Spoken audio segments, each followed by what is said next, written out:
Vamos entender um pouco, então, a situação, não só do Peru, mas olhar um pouco para a América do Sul, né, com as eleições que estão acontecendo aqui, o que isso diz sobre o eixo da política na nossa região. A gente recebe Thiago Vidal, que é diretor de análise política da Prospectiva. Thiago, obrigada, boa noite para você, que bom recebê-lo aqui no Aragá.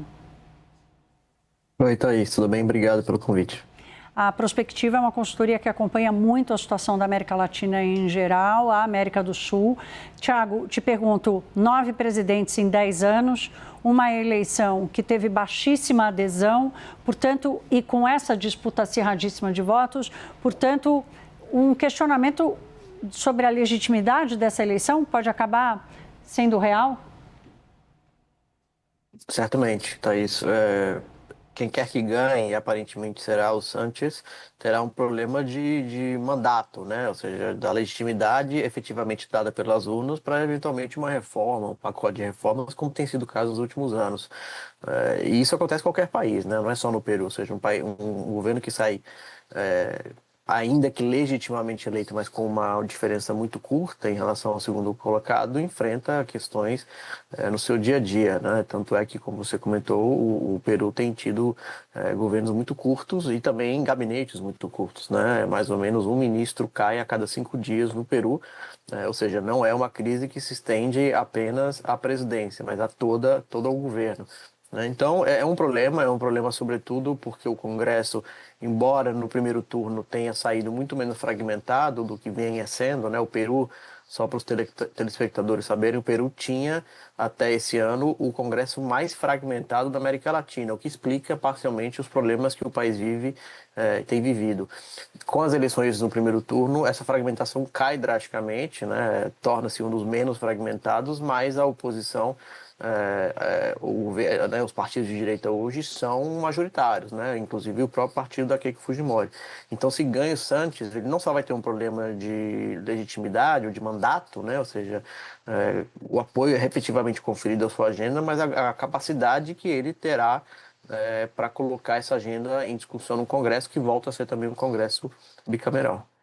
Agora, Thiago, olhando para a região como um todo e os pêndulos se movendo, como o caso do Chile agora, que faz uma troca radical também do eixo da política, o Paraguai, que já viveu essa troca também recentemente, toda a discussão que está acontecendo na Bolívia, qual o grau de instabilidade e se já é possível enxergar algum novo perfil das lideranças na nossa região?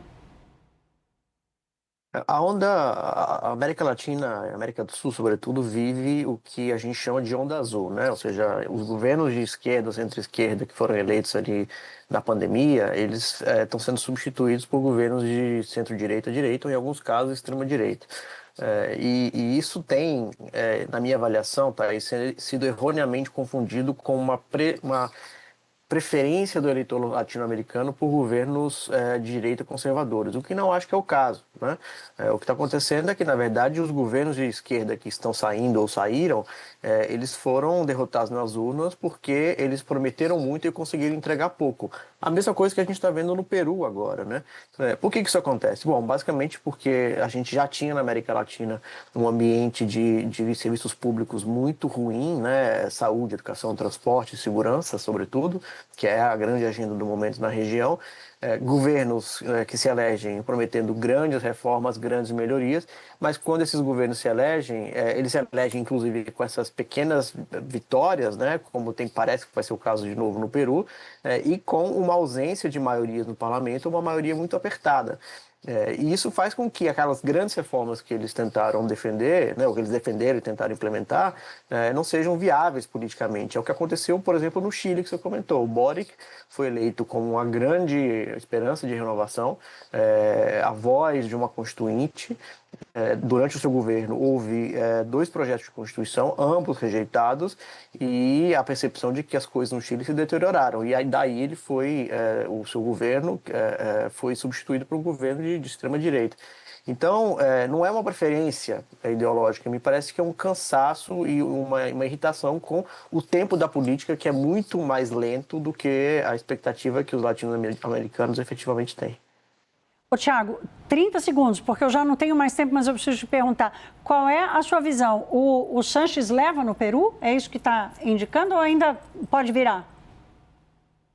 Parece ser o caso, Thaís, porque o que acontece aqui no Peru, os votos que chegam primeiro são os votos da região de Lima e região metropolitana, e os votos que vão entrando são os votos da região andina e do exterior, que tendem a favorecer o Sanches, como foi o caso com o Pedro Castilho na última eleição.